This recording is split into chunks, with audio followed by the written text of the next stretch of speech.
My name is Ottersberg. I'm 17 and I race off-road.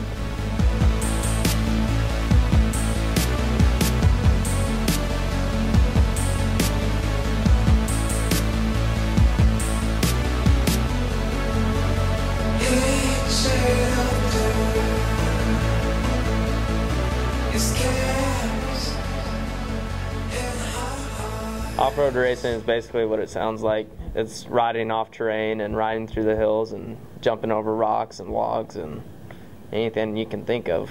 My family's always been in off-road racing. When I turned 2, I got my first quad and kept riding until I was about 6, and then I got my first dirt bike. And then I started racing when I was about 7, and it's just been nothing but off-road racing since. Racing has changed my life because if I wasn't doing this, I'd probably be out doing something else, and it wouldn't be as fun, and I probably wouldn't excel in something as good as I do in the sport.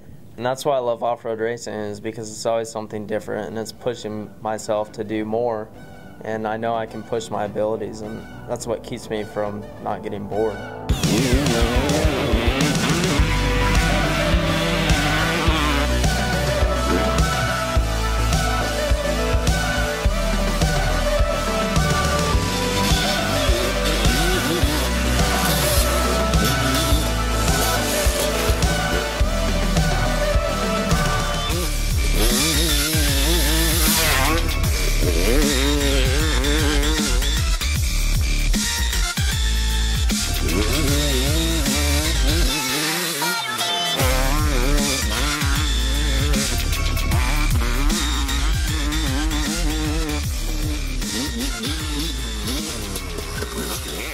I've always wanted to turn my racing into a career. I've never seen myself doing a 9-to-5 job. Even in this interview, I can't do proper interviews for jobs. It's just, I'm not capable of doing that. So I'm more comfortable being on my bike. That's probably the most comfortable thing I could ever do. The risk of getting injured in off-road racing is kind of scary when you think about it, but you know, different racers have different ways of blocking it out, but it's not if, it's when. But, you know, it's always going to be there and it's always going to happen.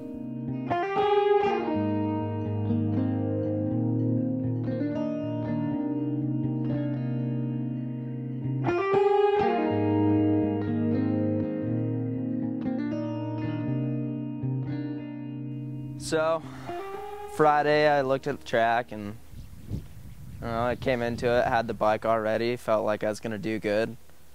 And on the starting line, you know, had my mind set, joking around with other people kind of relieved the nervousness of me getting ready to race, and coming around for second lap and trying to catch back up to 3rd or 4th place, whatever it was, and thought I would try and double the logs and make up some time.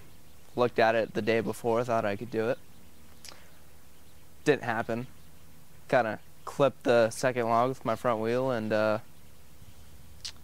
got jacked up, whiskey throttled into the 3rd log and went over the bars. We went to the hospital and they told me that nothing was broken, and on my way home I took a shower and, you know, kind of got settled in so I could rest, and there's this popping every time I breathe, so my mom said that's not normal, and we went into the hospital. And they took more x-rays and they ended up telling me I had a collapsed lung and a fractured rib and a separated shoulder. So they sent me to a 3rd hospital, and 15 minutes later after I got there, they had me in surgery and they put a chest tube in to get my lung to function properly.